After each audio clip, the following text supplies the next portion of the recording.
This time it's 5 classic British sporting singles.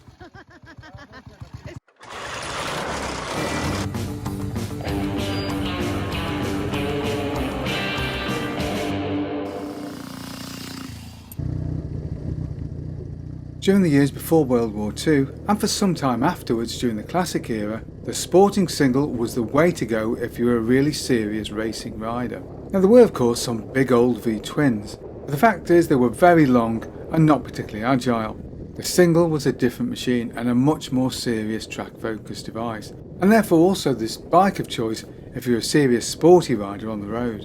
And so here we have 5 classic British sporting single-cylinder motorcycles.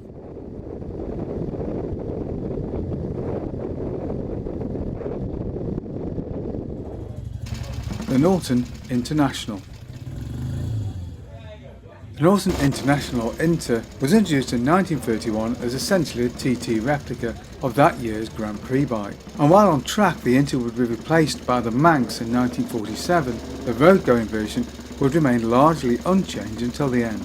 During the 1930s the bike could be ordered directly from the factory with race kit fitted, although after the introduction of the Manx of course it became purely a fast road bike. The bike was available as both the Model 30 and the Model 40. These were essentially 490 and 349cc variants. The bike was an air-cooled big single, but it was overhead cam driven by bevel gears rather like later Ducatis.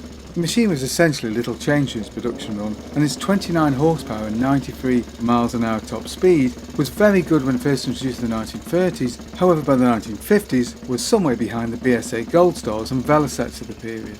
But really the only major change to the bike came in 1953 with the introduction of the mechanless featherbed frame, and this would indeed transform the handling just as it had done on the Manx a few years earlier. But by that time the writing was already on the wall for the Inter. With its 79 by 100 long stroke motor, it looked very old fashioned, even compared to the overhead valve parallel twins the Norton was producing by that point. The fact was it was lagging somewhat behind the Dominator range, which of course were cheaper to manufacture. And finally, after what was an extraordinarily long run for any race replica, production finally came to an end in 1957.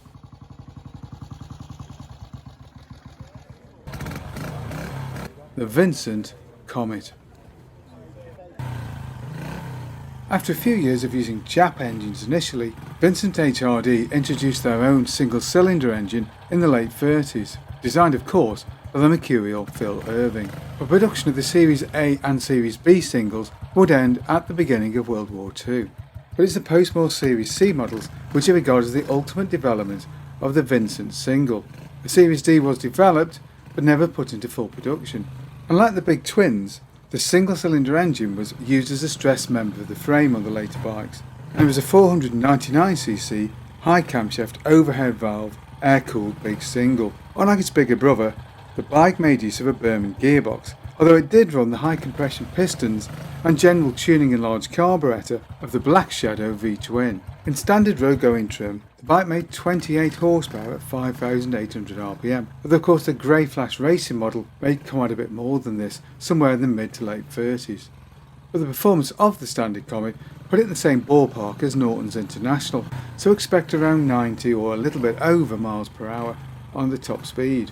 But of course it's the chassis that is the most unusual with the Vincent. As well as using the engine as a stressed member, not the first time this was done on a motorcycle of course, the bike made use of Vincent's own girder forks instead of the telescopic forks then popular, and the rear end of course was fully suspended, at a time when most of the opposition was still using rigid rear frames.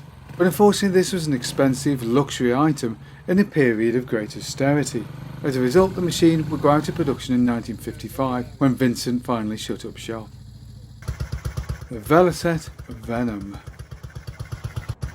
Now before the war if you wanted a road-going, sporting Velocet then it was going to have an overhead cam, and only 350cc's. For some reason they never did build a 500. Now of course these lovely little bikes were closely based off the KTT series TT racers, both 350 and 500cc's. However by the mid-50s the high cost of these overhead cam engines for both racing and on road, and the failure, relatively speaking, of the LE would mean they'd look elsewhere for a sporting engine. And this would of course come in the form of their high cam overhead valve 4-stroke engines. These had initially appeared as a 250 in the 1930s before being developed through the Mach 350 and the MSS, and then later the Sporty Venom. Now, of course, the Sporty Venom's 499cc motor is very closely based on that of the MSS touring model. The engine runs a square bore and stroke of 86 by 86 and can produce 34 horsepower at 6,200 rpm, enough for around 100 miles an hour top speed.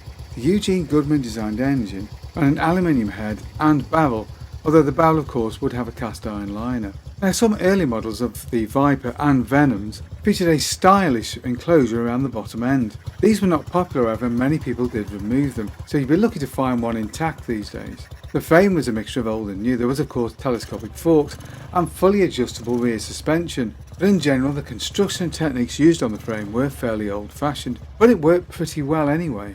But it was outshone by the Featherbed and the BSA Gold Star frames.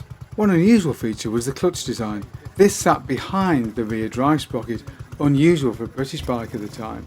This did make for a very narrow engine, but the setup of the clutch can be a fiddly business and is regarded by many as something of a dark art. An unusual footnote to the story was the development of a scrambler model in 1958, and this bike would feature a specially lightened frame and a 21-inch front wheel to help it with off-roading. The bike featured a smaller fuel tank and was available with a light set, and so could be regarded as one of the first ever street scramblers. The final hurrah for the bike came in the form of the Fruxton model in 1965. This was the development of the earlier Clubman bike available from 1960 and came with an Aiel Grand Prix carburettor, clip-ons and rear set footrests. The tuning improvements would mean the bike would claim 41 horsepower and a top speed of about 105 to 110 miles an hour, depending on conditions. But unfortunately by this point the bikes were merely trickling out of the factory, a trickle which finally ended in 1971.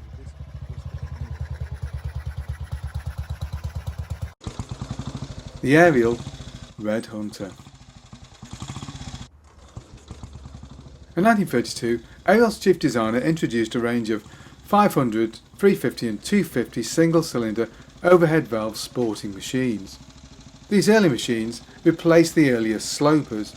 They had overhead valve engines with exposed valve gear and twin exhaust ports, and of course being the sporty versions in the range, they featured foot gear change also. But it was really during Edward Turner's time at Aiel that the bike really came into its own, because Edward Turner's real gift had always been that of styling. He gave the machines chrome tanks with red panelling and dubbed them the Red Hunter series. Of course the red paint would be something that he'd come back to in his days at Triumph for the first Speed Twins. In the last part of the 1930s, the bike would move to fully enclosed valve gear and of course would be a single exhaust port. Those twin exhaust ports have been very much a fashion item that had really had its time by the end of the 1930s. Early post-war bikes would see the introduction of telescopic front forks, although the bike would remain rigid and was otherwise largely unchanged from its 1930s version. The 1950s would see styling updates, as well as the introduction of first plunger rear suspension and then full swinging arm in 1954. But the engine too would see some fur updates. There was now an aluminium cylinder head and a revised barrel with cast-in pushrod tubes, which would greatly reduce the possibilities of oil leaks.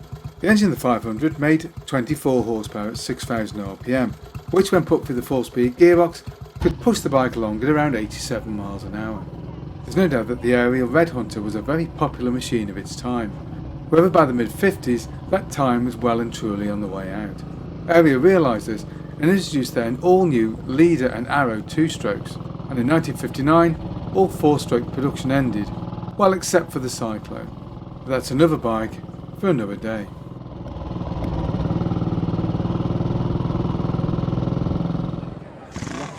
The BSA Gold Star.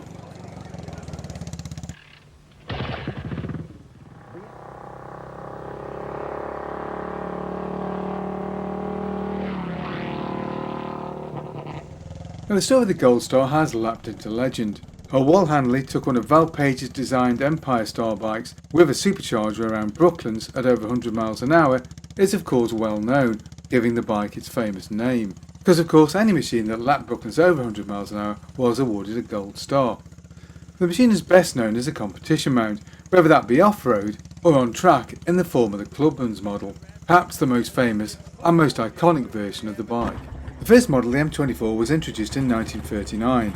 This had an 82x94 bore and stroke to give 496 cc's and produced around 24 horsepower. The first post-war Gold Stars appeared in 1948 in the form of the ZB32. This was a 350 model, and early on at least was actually the most successful in terms of racing success. And it was of course immediately obvious that the post-war machines enjoyed a very different engine design. Although it's all aluminium engine, the bike was fully 20 pounds lighter than the standard 350 touring model, and of course had an extra 8 horsepower to boot. The bike would be introduced into international 6 days, trials and scrambles, and was immediately more successful than the previous model, the YB, which had used an all-iron engine.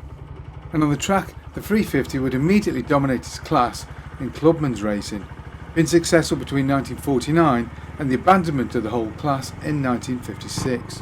1949 would see the introduction of the 500cc version, and both machines would run alongside each other, being continuously developed by engineer Bert Hopwood, culminating in the DBD series in the late 50s and early 60s.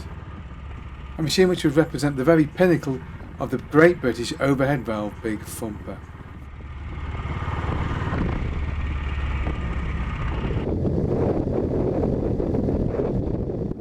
So, what other bikes or collections of bikes would you like to see us feature?